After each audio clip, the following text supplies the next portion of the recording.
Bonjour à tous, aujourd'hui je vais vous parler du lapis lazuli comme je vous l'avais dit dans ma vidéo précédente sur la labradorite. Donc le lapis lazuli, c'est la pierre des pharaons. C'est la pierre que les pharaons ils aimaient bien porter et ils ornaient leurs bijoux avec, bien souvent avec du lapis lazuli. Donc le lapis lazuli, c'est la pierre de la communication. Donc si vous êtes un peu timide et que vous avez du mal à vous exprimer, notamment à exprimer vos émotions, c'est bien de porter une lapis lazuli.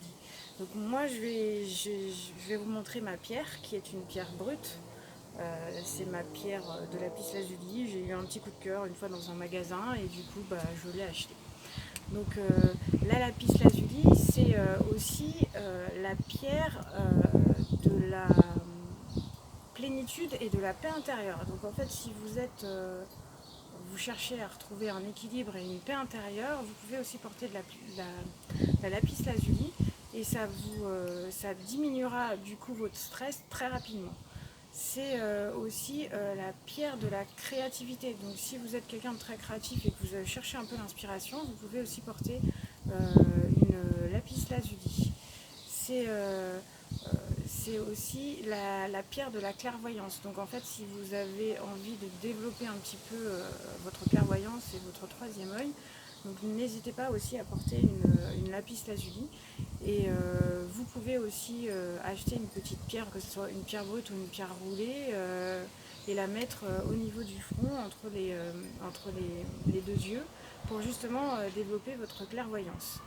C'est aussi la pierre sur le plan physique, quand vous avez des douleurs au niveau de la tête, quand vous avez des migraines, c'est bien d'avoir une lapis lazuli sur vous. C'est aussi la pierre qui vous aide lorsque vous avez des problèmes de vessie ou des problèmes d'estomac ou des problèmes digestifs. C'est aussi la pierre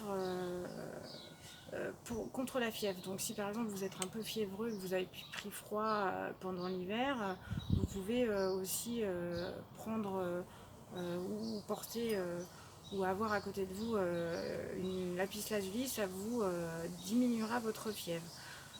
Donc c'est une pierre que vous pouvez aussi, comme toutes les pierres, porter au bijou, aussi bien en boucle d'oreille qu'en collier, qu'en bracelet. Donc si vous la portez en bracelet, faites comme moi, portez-la sur le bracelet, sur le bras droit, pardon, excusez-moi.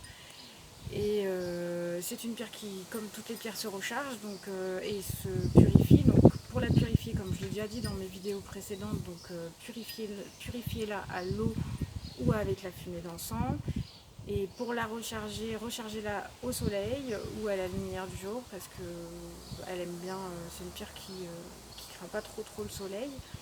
Vous pouvez aussi la recharger dans une géode d'améthyste ou dans un cristal de roche.